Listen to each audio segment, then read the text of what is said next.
Alors, Gemara de Rosh Hashanah, on est à la page 9. On venait donc d'expliquer dans notre vidéo précédente, dans notre page précédente, dans ce qui suivait, que donc on a expliqué que on était en train d'expliquer le sujet du Yovel et un peu de la Shemitah. On revenait un peu dessus et on avait vu en tout dernier que on avait donc l'avis de Rabbi Yehuda, qui disait que la 50e année était en fait à la fois la 50e année donc du cycle du Yovel, à la fois l'année du Yovel, et à la fois la première année du cycle de Shemitah. C'est-à-dire qu'on recommençait le cycle à cette 50e année précisément. Et donc cette 50e année était à la fois la 50e donc de la fin du cycle et la première du début du comptage des années de Shemitah. Alors qu'en fait, on avait retenu que les sages, eux, non, pas du tout. La 50e année, c'est la 50e année, elle est limitée dans sa 50e année, et on ne redémarre le cycle d'après qu'une fois qu'on a terminé de compter cette 50e année. Donc on avait vu, pourquoi est-ce que l'un et l'autre disaient ci et disaient ça. Alors, dans la réalisation de ce qu'on racontait, 2 secondes, j'enlève juste la sonnerie du portable. Donc, dans ce que l'on disait, à un moment donné, on avait eu une réflexion. Et on avait parlé d'un principe qui était celui de rajouter du profane au sacré. Et j'avais donné l'exemple, vous vous rappelez, dans la vidéo précédente, à propos de Shabbat, où effectivement, il arrive qu'à la fin de Shabbat, eh bien, on rajoute une petite heure pour quelqu'un qui serait un peu en retard ou qui ne ferait pas ci, ça, je sais pas quoi, il ira faire la prière un peu plus tard. En faisant un peu plus tard, on voit qu'on a rajouté un peu de profane, qui était en fait donc déjà à la sortie de Shabbat, mais on l'a rendu Shabbat alors que c'était pas Shabbat. C'est-à-dire qu'on a pris un morceau du profane, qui est le samedi soir après les 3 étoiles, et on a rajouté ce morceau de profane au sacré du Shabbat, et on a rallongé le Shabbat en quelque sorte. Donc il y a un principe qui existe, qui est celui donc de rajouter le profane au sacré. On avait parlé de ce sujet-là dans le cadre de notre discussion précédente, donc sur le Yovel et autres. D'accord, en expliquant le texte précisément, je ne me rappelle pas les termes, c'était un autre jour. Alors maintenant, en fait, ce qui se passe, c'est que la Braïta va revenir sur ce principe, et on va démarrer à partir de là, dans notre page 9a. Donc, Udmosifin mechol al kodesh menalan. Et donc, le fait de rajouter le profane au sacré, d'où est-ce qu'on sait cela? Donc, qu'est-ce que va nous apprendre la Gemara sur ce sujet? Donc, on avait interprété on va citer un verset qui est le suivant. Bon, et on va expliquer quoi. Alors, parce qu'il a été rapporté dans une Braïta, des Tanya, parce qu'il a été rapporté dans la Braïta. J'adore la traduction juste au passage, encore une fois, c'est toujours assez impressionnant la traduction, ce qu'ils ont pu faire. Détania, ça veut dire parce qu'ils ont enseigné dans une braïta. C'est amusant. Un mot, 1, 2, 3, 4, 5, 6, 7, 8, 9 mots pour un mot de l'Agmara. Alors, Détania. Becharish uvakatsir tishbot. Le verset dit, donc il y a un verset dans la Torah qui nous dit, alors c'est l'Exode, verset 21 du chapitre 34, qui dit comme ceci. Alors je vous donne le verset en entier et je vous dis le morceau qu'ils ont sorti là-bas. Alors, Sheshet Yamim Taravod Uvayim Hashevi, Tishbot, Becharish, Bakatsir, Tishbot. 6 jours tu travailleras, et le 7e jour tu chômeras, du labour et de la moisson tu chômeras. Donc, ce que cite notre verset, notre braïta, c'est le passage qui dit du labour et de la moisson tu chômeras. Et donc, Rabbi Akiva nous dit ici Alors, une minute, avant de dire Rabbi Akiva, on va le dire. Donc, Rabbi Akiva Omer, Rabbi Akiva à propos de ce texte, donc, Becharish Vakatsir Tishbot, du labour et de la boisson, et de la moisson tu chômeras. Rabbi Akiva dit la chose, en fait, que ça rapporte en fait à l'année de Shemitah. Et c'est pourquoi, il est dit un peu après, et Notzarich Lomar Charish Vekatsir Shel Shevi'it. Le verset n'a pas besoin de rajouter du labour et de la moisson de la 7e année. Donc il n'a pas été rajouté la notion de 7e année dans ce verset.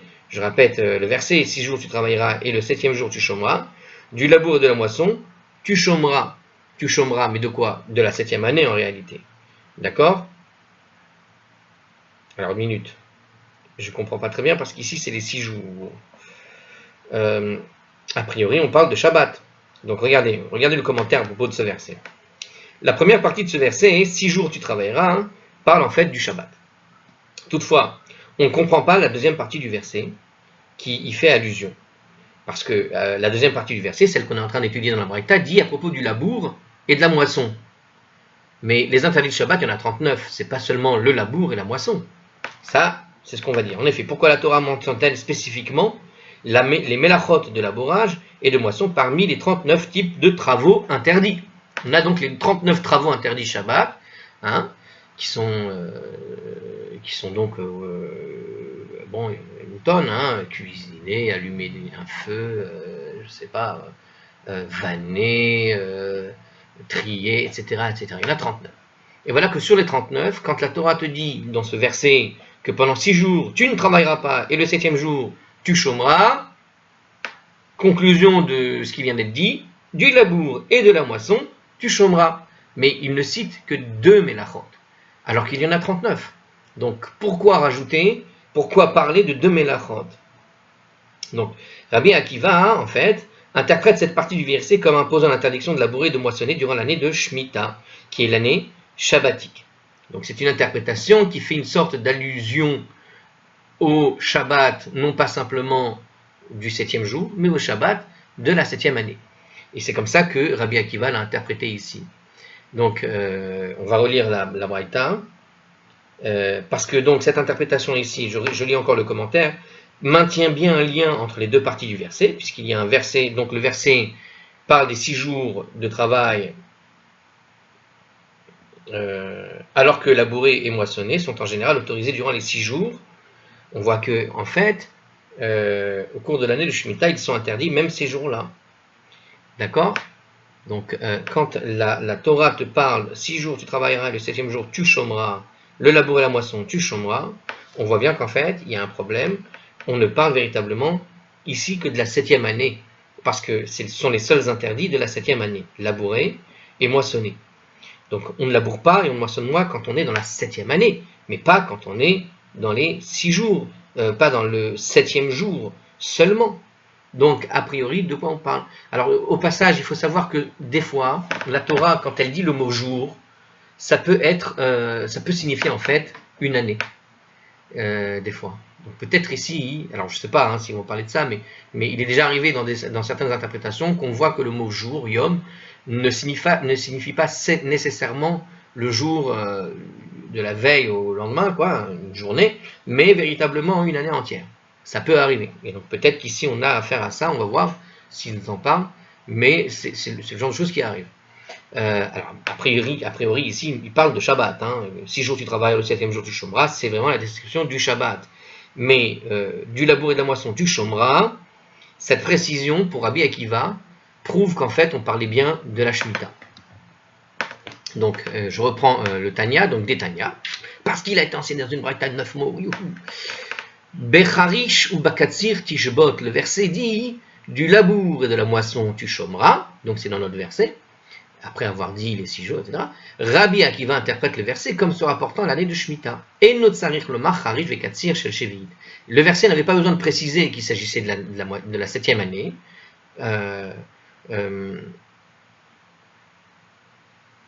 Non, c'est pas ça.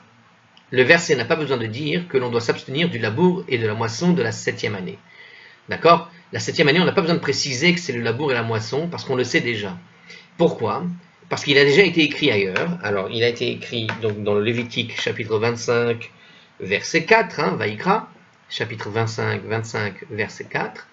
Il y a écrit « Ton champ, tu n'ensemenceras pas, etc. » ce qui interdit la plupart des travaux agricoles durant l'année de Shemitah. Donc, on sait, dans un autre chapitre, quelque part, quelles sont exactement les lois qui sont interdites à propos de la Shemitah en ce qui concerne la terre. Labourer, moissonner, les choses qui concernent la terre. Ok? Alors le verset dit comme ça dans ce chapitre-là, chapitre 25, verset 4, ils l'ont mis en 2 temps là dans les commentaires. Alors, Ubashana Shevi'ait, Shabbat Shabbaton Yela Ares, Shabbat Ladoshem, Sadecha Lotizra, Vecharmecha Lotizmor. Et la 7e année, il y aura le chômage complet pour la terre, et un chômage devant Hachem. Ton champ, tu n'ensemenceras pas, ta vigne, tu ne tailleras pas. Bien que le verset ne parle que d'ensemencer les champs et de tailler les vignes, la Gemara, dans le traité Moed Katan, ailleurs, la page 3a, l'interprète comme interdisant toutes sortes de travaux au cours de l'année de Shemitah. Il n'est donc pas nécessaire que la Torah dise du labour et de la moisson, tu chômeras. Donc on voit ici que c'est un peu bizarre. Mais encore une fois, on a quand même l'impression qu'il parle de Shabbat, même si ça reste, c'est impossible que ce soit Shabbat, puisque Shabbat comprend 39 travaux. Or là, il ne précise que ces 2 interdits.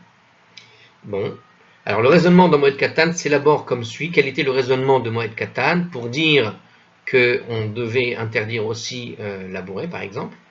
Le raisonnement dans Moed Katan s'élabore comme suit. Le verset n'avait pas besoin de mentionner « tu n'ensemenceras pas et tu ne tailleras pas ». Les mots « ton champ » et « ta vigne » sont superflus. Hein? Quand tu dis « tu n'ensemenceras pas ton champ » et tu ne tailleras pas ta vigne, tu devines bien qu'il s'agit du champ ou de ta vigne. Alors je répète parce que j'ai fait une petite erreur en lisant, donc je répète, le verset n'avait besoin de mentionner que tu n'ensemenceras pas et tu ne tailleras pas. Donc on n'avait pas besoin de rajouter ton champ et ta vigne. Si je te dis tu n'ensemenceras pas, pléonasme de rajouter ta vigne. Tu montes en haut, mais si tu montes, c'est que tu montes forcément en haut. Tu descends en bas, si tu descends forcément en bas. Donc le en haut veut nous apprendre quelque chose. Alors ça c'est dans la langue française, donc ça s'appelle un pléonasme. Mais ici, on a une sorte de pléonasme. Tu n'ensemenceras pas. Si je te dis tu n'ensemenceras pas, tu comprendras forcément qu'il s'agit du champ. Si je te dis tu ne tailleras pas, et c'est un mot précis en hébreu qui sous-entend la vigne, d'accord? Donc ça ne concerne que la vigne, a priori. Donc on n'a pas besoin de rajouter la vigne. Puisqu'on n'a pas besoin de la rajouter, qu'est-ce que veut nous apprendre le fait qu'on rajoute le champ et la vigne, puisque c'est superflu? Donc la Gemara lit ces 2 phrases comme 2 clauses indépendantes. Ton champ, tu ne dois pas si cela, ta vigne, tu ne dois pas si cela. Donc il est interdit durant la 7e année toutes les sortes de travaux pouvant être bénéfiques à la récolte ou le champ. Une autre explication que dans la Gemara de Moed Katan, là on est dans Moed Katan, on a fait un saut dans les Gemarot et on est parti sur Moed Katan, on fait une sorte de résumé de ce qui se dit là-bas. Hein. Donc l'autre chose qui peut être expliquée là-dessus, la Gemara dans Moed Katan se concentre sur une irrégularité dans la séquence du verset. En général, le complément d'objet, dans ce cas ton champ ou ta vigne, suit le verbe tu laboureras ou tu moissonneras. Or la Gemara interprète l'inversion comme une invitation à traiter les 2 propositions. Ton champ, tu ne dois pas faire ci, et ta vigne, tu ne dois pas faire ça indépendamment, pour interdire toute forme de travail agricole. Donc il y a ici, alors on ne va pas expliquer parce que ce n'est pas le moment, mais en gros, dans Moed Katan, il y a une sorte de règle grammaticale qui a été un petit peu franchie, qui n'a pas été respectée et qui se retrouve dans la Torah en général. Or, dans la Torah, cette règle grammaticale étant donné qu'elle a été inversée, c'est qu'il y a une leçon à en tirer aussi. Donc on voit que même quand on a quelque chose d'étrange qui arrive dans la grammaire qui est utilisée pour expliquer les choses dans la Torah, eh bien même de là, tu peux tirer en fait des conclusions, ce qui est tout à fait normal en réalité. Hein, je veux dire, c'est comme ceux qui interprètent la loi en français. Hein, vous savez, quand une loi elle est interprétée, si tu mets la virgule au mauvais endroit, tu vas lire autre chose. Et là, vu qu'on a fait comme, entre guillemets, une inversion de virgule, hein, si on pouvait faire une comparaison, c'est que la loi ne veut pas nous enseigner exactement ce qui est écrit textuellement, mais qu'il y a une leçon à en tirer de cette inversion. Il faut la lire, quoi. Il faut avoir conscience que ça veut dire quelque chose. C'est pas écrit comme ça, encore une fois. La Torah n'est pas un texte poétique, basiquement. Chaque place que les mots prennent sont là pour nous enseigner des choses, c'est pas pour nous faire des rimes. Ouais. Alors je vais reprendre ma Gemara dès le début là parce que on s'est un peu perdu avec les commentaires. Donc je reviens et je pense qu'avec ce qu'on a expliqué, ça va être peut-être un peu plus clair. Donc on a donc enseigné dans la Braïta du labour et de la moisson tu chômeras. Donc on sait que c'est un verset. Rabbi Akiva nous dit que en fait le verset n'a pas besoin de dire de s'abstenir de labourer et de la moisson à propos de la 7e, puisqu'on sait une chose qui a déjà été dit dans un autre verset, à savoir que ton champ, tu n'ensemenceras pas, etc. Donc on a vu qu'on a un verset qui nous explique l'interdiction de labourer et de moissonner dans la 7e, sous-entendu année. Alors, et là, Charish shel erev shevi'it, hanichnas la shevi'it. Mais du labour et de la moisson, tu chômeras, ça sert plutôt à nous enseigner qu'on doit s'abstenir de labourer l'année précédant la 7e, dont les conséquences bénéfiques pénètrent dans la 7e. Donc en fait, on est dans une idée ici qu'il ne faut pas, la veille de l'année, labourer cette année pour la 7e. D'accord? Puisque les conséquences bénéfiques arrivent dans la 7e année. Donc quand on est avant la 7e année, par rapport à la Shemitah, on ne doit pas labourer la terre. On doit la laisser en jachère, quoi. Avant la 7e, parce que quand ça va pousser, il ne faut pas aller les chercher de toute façon. Donc, et que l'on doit accorder la sainteté de l'année de Shemitah à la moisson de la récolte provenant de la 7e année. Et que l'on doit accorder la sainteté de l'année de la Shemitah à la moisson de la récolte qui provient de la 7e année, dont la croissance se poursuit au cours de l'année suivant la 7e. Donc en fait, on va expliquer ça parce que c'est pas complètement clair. Alors ça concerne en fait les céréales. Écoutez, non, on va d'abord expliquer aussi le numéro 7 qui nous a dit là. Donc en fait, c'est de quoi on parle quand on dit qu'il ne faut pas labourer l'année qui précède la 7e année et dont les bénéfices arrivent la 7e année. Ça pénètre dans la 7e année. En fait, ça fait référence au labourage d'un verger avant le début de la Shemitah afin d'aider les arbres à pousser au cours de la Shemitah. Donc en gros, quand tu laboures bien la terre la veille dans cette année-là sur les vergers, donc les arbres, eh bien, il y a une meilleure récolte qui va arriver. Et d'après la Torah, l'interdiction de labourer un verger commence 30 jours avant le début de la Shemitah. Cependant, les sages ont avancé cette interdiction à une date encore antérieure. Donc c'est bien avant, et encore une fois, ça nous renvoie sur Moed Katan ici, à la page 3b. Bon, on ne va pas faire Moed Katan aujourd'hui. Hein. Alors ensuite, deuxième chose, donc je répète, donc elle a, alors je répète, donc la verset n'avait pas besoin de nous dire de labourer et de la moisson pour la 7e année, parce qu'il a déjà été dit ailleurs que le champ tu ne dois pas ensemencer. Donc qu'est-ce que ça veut nous apprendre, le fait qu'il est écrit dans ce verset, le labour et la moisson à la 7e, tu ne dois pas le faire. Hein. Qu'est-ce que ça veut nous apprendre, tu chômeras, que la veille, le labour de l'année qui précède la 7e, il ne faut pas la faire, parce que ça va pénétrer dans la 7e, parce que les bénéfices de ça pénètrent dans la 7e. Et donc on vient d'apprendre qu'on parle d'un verger ici dans le commentaire.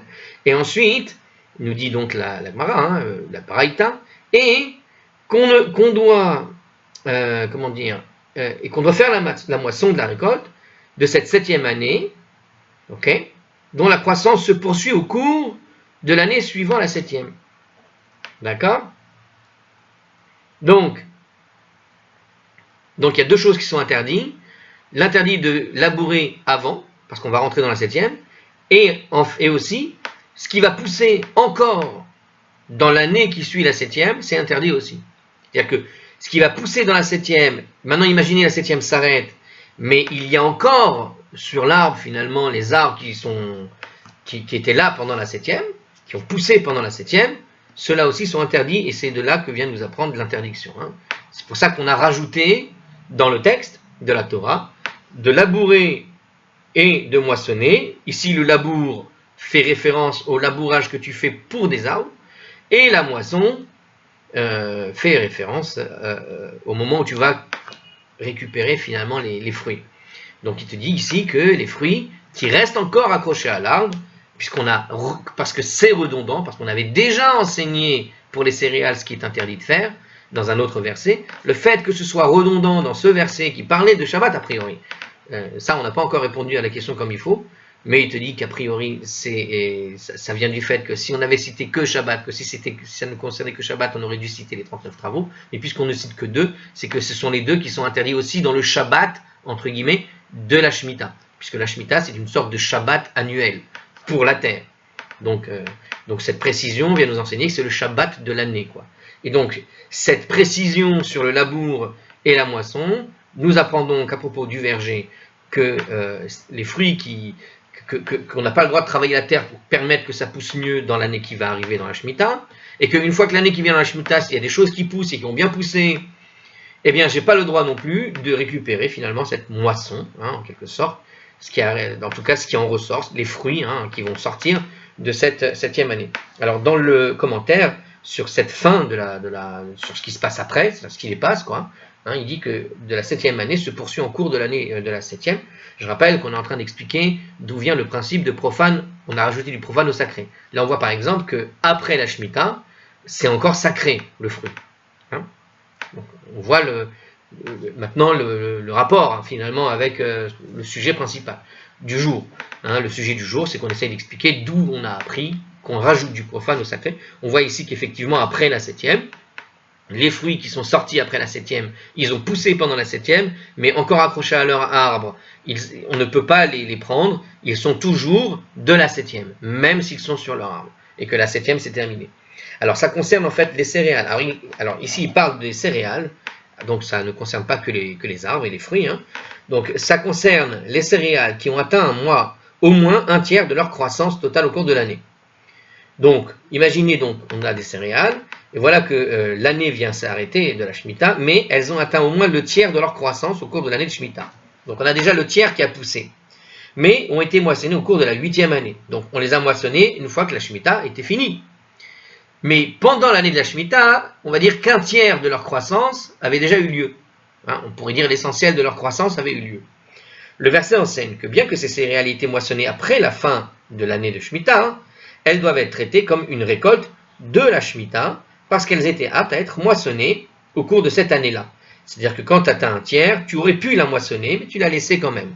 Donc puisqu'elles étaient dans un stade où on aurait pu les cueillir, donc on pourrait faire l'analogie avec les arbres. Hein. Donc ce serait la même chose si un fruit était suffisamment mûr pour être cueilli, et pour être mangé donc, mais qu'on peut le laisser grossir encore. Bon, alors ici il parle des céréales, donc si le céréal a atteint un niveau où il aurait pu être moissonné, et qu'on attend finalement la fin de la Shemitah pour le moissonner, eh bien, ça reste ce qu'on appelle des céréales de Shemitah. Et qu'est-ce que ça implique?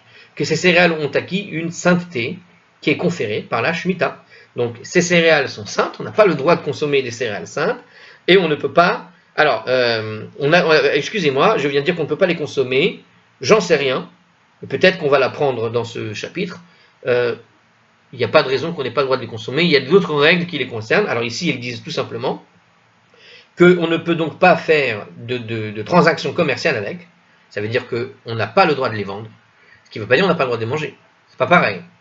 Et sont soumises aux diverses règles agissant les produits de l'année de Shemitah, qui seront énumérées, si vous avez envie de le chercher, dans le Rambam, Shemitah HaYovel. Bon, il y a des règles sur la Shemitah, je ne les connais pas, je vous avoue, peut-être qu'on va tomber dessus, si ça se trouve, il y a en hébreu, mais le temps que je vous le lise, ça va être trop long, les règles de la halakha sur ce point. Bon, les curieux iront jeter un coup d'œil.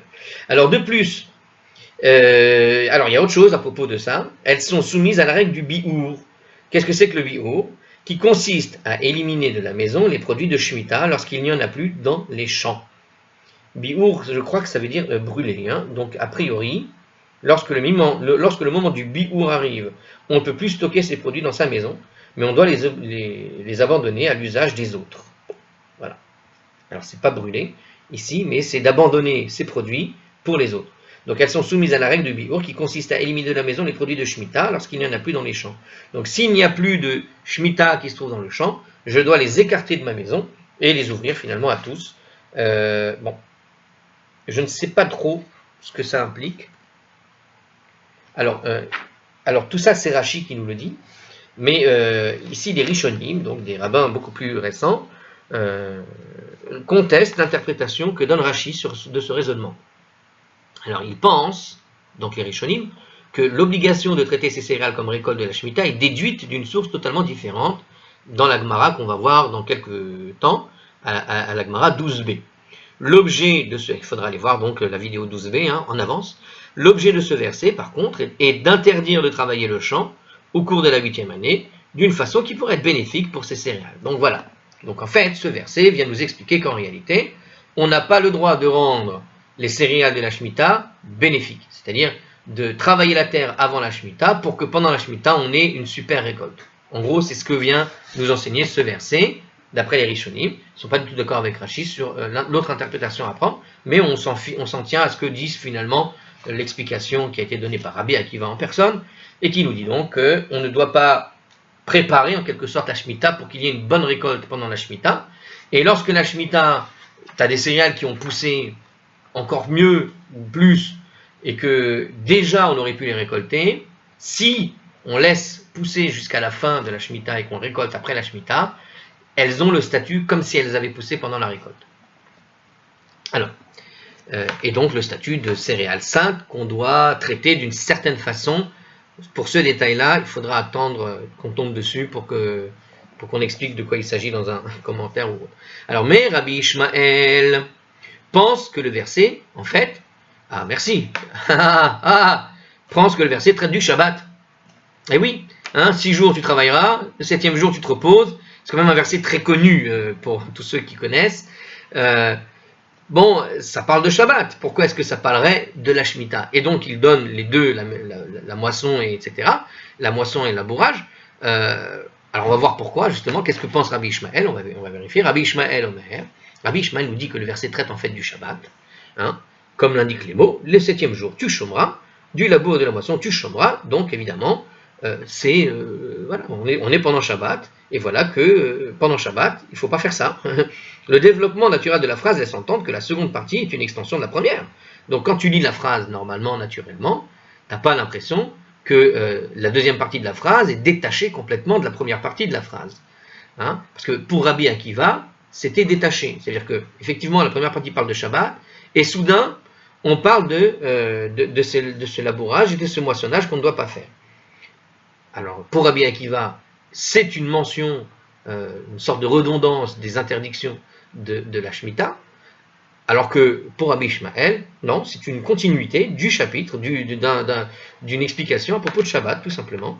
Donc, il nous dit qu'elles parlent toutes les deux de Shabbat. Le verset, en fait, singularise deux formes particulières de travaux interdits, afin d'enseigner une loi qui concerne l'action de moissonner, le Shabbat, comme cela va être expliqué plus tard. Donc on va avoir une explication justement de quoi on parle. Donc pour Rabbi Ishmael, on parle tout simplement de Shabbat, et on va donner des précisions au fond de l'interdiction de moissonner, de labourer par rapport à Shabbat. Alors on y va. Alors Maharish Reshut, la juxtaposition alors c'est pas ce qu'il dit ici, de même que le labour est interdit, par ce verset. Alors de même que le labour interdit par ce verset est facultatif, alors de même la moisson est facultative. Alors, je n'ai pas très bien compris de quoi on parle. Pourquoi est facultatif? Qu'est-ce qui est facultatif ici? Alors, en fait, il n'existe aucun cas où la Torah impose d'effectuer un labour. Donc, parce qu'elle interdit de labourer le Shabbat, la Torah parle nécessairement d'un acte qui est facultatif. Ouais, c'est une logique. Quand tu lis le commentaire, ça devient évident. Effectivement, il n'y a pas écrit dans la Torah une seule fois dans la Torah, tu laboureras la terre. Il y a écrit, tu peux travailler, tu travailleras pendant 6 jours, et le 7e, tu te reposeras. Mais on ne te dit pas quel est le travail que tu dois faire. Donc, on voit que labourer, il n'y a pas une obligation de labourer. D'accord? Il n'y a pas écrit, tu laboureras ta terre dans la Torah. Ce n'est pas une mitzvah de la Torah d'aller labourer ou de moissonner. Si tu veux que ton champ il pourrisse, tant pis pour toi, mais il n'y a pas une mitzvah de le faire, c'est tout simple. Et il n'y a pas non plus une mitzvah de moissonner. Si quelque chose a poussé, tu n'es pas obligé d'aller chercher une moisson particulière ou d'aller récolter, de faire une récolte. Il y a des fruits sur son arbre, bon, les oiseaux vont venir les bouffer, les fruits tombent. Je ne vais pas à chaque fois, imaginez que c'était obligé. Tout celui qui aurait un arbre dans son jardin aurait l'obligation d'aller cueillir tous les fruits de l'arbre. C'est ça que ça aurait pu vouloir dire s'il y avait une obligation de moissonner, imaginez. Donc il y a cette idée de ce qu'il dit là. Il dit qu'en fait, alors maintenant, quand on a compris cette notion de facultatif, donc la Torah ne dit pas que c'est facultatif. Donc Rabbi Ishmael nous dit donc que de la même façon que labourer est facultatif, et de la même manière, la moisson, qui est interdite, est facultative. Par contre, une moisson obligatoire, alors ça c'est le commentaire qui dit... Alors ça, je viens de dire le texte de la Braïta, mais nous dit entre parenthèses dans un commentaire, la moisson obligatoire serait permise le jour du Shabbat. Parce que il y a une différence entre quelque chose qui est obligé de faire et quelque chose qui est facultatif de faire. Et qu'est-ce que serait qu'une moisson obligatoire? Alors justement, Yatsa Ketsira Omer, Shehu Mitzvah. Ça enseigne la moisson d'orge pour l'offrande du Homer, qui est obligatoire, est exclue de cette interdiction. Vous avez compris? Mais est-ce que vous voyez la logique? Parce que elle est compliquée la logique. Il faut la comprendre. Donc, on voit que labourer est facultatif. On voit que la moisson est facultative. Donc, lorsqu'il te dit que de même que labourer, que t'interdit le verset, est facultatif, tu ne dois pas moissonner non plus, bien que moissonner aussi, c'est facultatif. Mais ça sous-entend que lorsqu'il y a une obligation de labourer ou de moissonner, et il existe une obligation, comme nous dit ici la Braïta, quelle est la moisson qui est obligée de faire? C'est la moisson d'orge pour l'offrande du homer. Vous vous rappelez, on avait parlé du homer un petit peu quelques pages avant, et on avait parlé du homer comme étant cette mesure d'orge qu'on est obligé de moissonner et d'offrir au temple durant les 49, durant une fois dans les 49 jours de ce comptage du homer, justement jusqu'à Shavuot. On a l'obligation de le donner. Bon, eh ben, il te dit que lorsque la moisson est possible, apparemment, il y a une obligation de le faire pour l'offrande du homer. Alors peut-être qu'ici, on arrive vraiment au bout de la moisson, on est arrivé au 49e jour, on arrive à Shabbat, et le homer doit être fait. Qu'est-ce qu'on fait? Est-ce qu'on peut l'offrir ou pas? Eh bien, le fait que la Torah est interdit dans ce texte, que labourer est facultatif, que moissonner est facultatif, et ces deux choses facultatives sont interdites dans leur facultativité, eh bien, quand elles sont une mitzvah, une obligation pure et dure, eh bien, elles passent devant. Cette fois-ci, tu peux le faire pendant Shabbat. C'est ça ce que vient de nous enseigner. Donc, on a enseigné ces deux lois qui sont facultatives pour nous enseigner que lorsque c'est dans le cadre d'une mitzvah, elles sont obligatoires. Donc, ça enseigne que la moisson d'orge pour l'offrande du homer, qui est obligatoire, est exclue de l'interdiction. Voilà. Voilà le raisonnement de Rabbi Ishmael. Alors, on va voir en commentaire si on comprend. Alors, on voit un petit commentaire juste précédent. Alors, bien qu'il y ait des cas où le fait de labourer permet l'accomplissement d'une mitzvah, comme le labour d'un champ, où l'orge est destiné donc au homer, ou encore le labour d'un champ où on sèmera le blé, etc. Cet acte n'est pas considéré comme une obligation en soi. Donc, il y a effectivement des obligations de labourer un peu de blé, de labourer du blé pour faire les fameux pains qu'on devait amener au temple, ou l'orge qu'on doit amener au temple. Donc, il y a ces obligations, mais le faire de façon fortuite dans sa maison, dans son champ privé, etc., ça n'est pas une obligation. Tu peux laisser, encore une fois, si tu es un paresseux, que tu as un champ et que tu es riche et que tu veux vraiment jeter le blé par la fenêtre, hein, c'est le cas de le dire, tu laisses pousser ton champ et tu ne laboures pas. Et voilà, qu'est-ce que tu veux faire? En effet, si quelqu'un trouve un champ déjà labouré, il peut l'utiliser, il semer l'orge et le blé, et n'a pas l'obligation de labourer un autre champ pour cela. L'action de labourer dans ce but ne peut donc pas être considérée comme obligatoire. Alors lui, il donne un autre exemple, hein.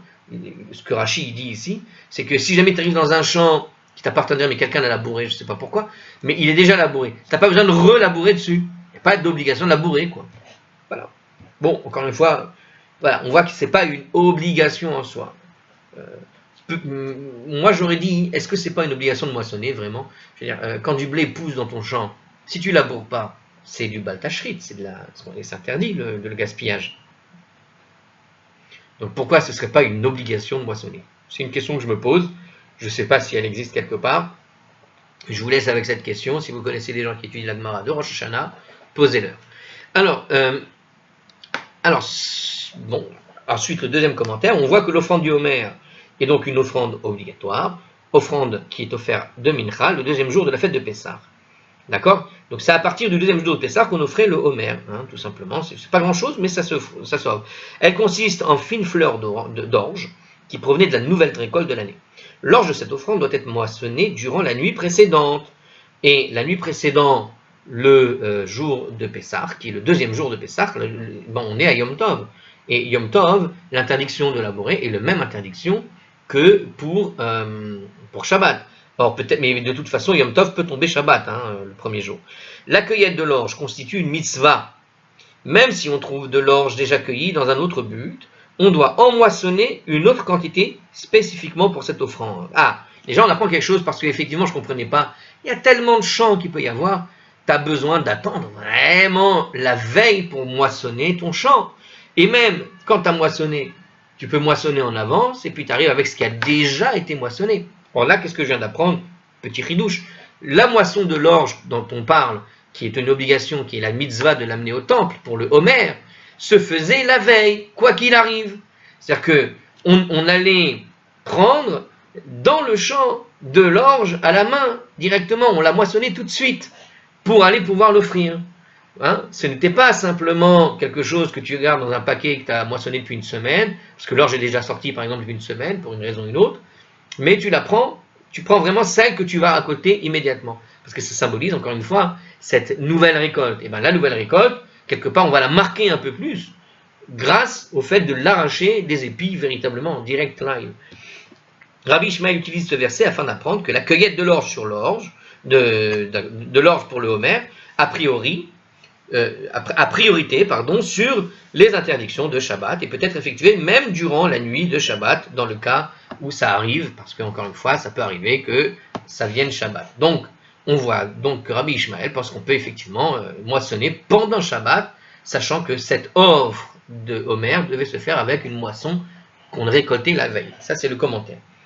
Pour Rabbi Akiva, par contre, qui pense qu'il n'est pas obligatoire de moissonner l'orge au cours de la nuit précédente l'offrande du Homer, lui, évidemment, il a utilisé le verset qu'on a cité, hein, le verset où il dit, à propos, qui ressemble au verset du Shabbat, pour lui ce n'est pas le Shabbat, c'est un verset coupé en deux, un verset qui parle du Shabbat, tu dois travailler 7 jours, le 7e jour tu chômeras, et la suite qui dit donc de l'interdiction de labourer, de moissonner.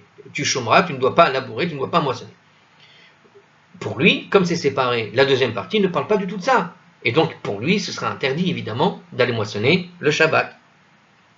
Évidemment. Puisque la cueillette peut être effectuée avant Shabbat, pour lui, évidemment, elle n'a donc pas priorité sur les lois du Shabbat, étant donné que tu peux faire, comme j'ai dit, c'est pas sur un jour ou 2 jours que ça va changer quelque chose, hein, quand ça pousse, hein, ça prend 3 mois, donc tu peux prendre avant, tu peux prendre un peu après, donc tu n'es pas obligé de le faire pendant Shabbat pour lui. Donc il n'y a aucune obligation d'aller le faire pendant Shabbat. Il n'y a donc pas de priorité, et c'est en accord avec le principe de Rabbi Akiva, que tout travail pouvant être effectué avant Shabbat n'a pas priorité sur le Shabbat. Alors, on parle d'autre chose. Ici, dans Shabbat 130a ou Psachim 66a, Rabbi Akiva dit toujours, alors retenez cela, pour Rabbi Akiva, le travail qui peut être effectué avant Shabbat n'aura jamais priorité sur le Shabbat. Tout ce que tu peux faire avant Shabbat, quel que soit le travail, quelle que soit la mitzvah qui va derrière, tout ce qui peut être fait avant, ça n'a pas de priorité sur Shabbat. Shabbat est donc plus fort toujours que quelque chose que tu aurais pu faire avant. Voilà. Ok, très bien. Bon, alors, on peut continuer, parce que on est bien chaud là. Alors, le commandement de s'abstenir de labourer avant la 7e année et d'accorder la sainteté aux produits de la 7e année, cueillis dans la 8e année, représente donc un cas de rajout du profane au sacré. Alors, c'est ce qu'on avait expliqué. Voilà, on a bien l'exemple de ce rajout du profane au sacré, puisqu'on a vu qu'on a rajouté, avec l'opinion de Rabbi Akiva, un peu avant la 6e. On n'a pas le droit de labourer avant la 7e. Donc on a rajouté de la 6e année, et puis après on n'a pas le droit de moissonner ce qui a poussé de façon majoritaire et qu'on aurait pu récolter dans la 7e. Donc si jamais je fais ma récolte finalement dans la 8e alors que j'aurais pu la faire dans la 7e, eh bien on voit que le sacré est encore, se prolonge dans le profane, donc on a rajouté du profane au sacré. On constate donc que selon Rabbi Akiva, la source du principe du rajout de profane au sacré se trouve en fait dans ce verset, le labour et la moisson, tu chômeras. Maintenant, pour Rabbi Ishmael, puisque ce principe existe, hein, quoi qu'il arrive, il existe ce principe de rajouter du profane au sacré. On voit que Rabbi Ishmael ne se sert pas de ce verset pour dire d'où vient le principe de rajouter le profane au sacré. Alors d'où il sort ce principe? Ok? Et là, on peut arrêter, on a fait la preview, et puis on fera après une autre vidéo pour expliquer la suite de ce passage. Sinon, ça fera trop long. À la prochaine.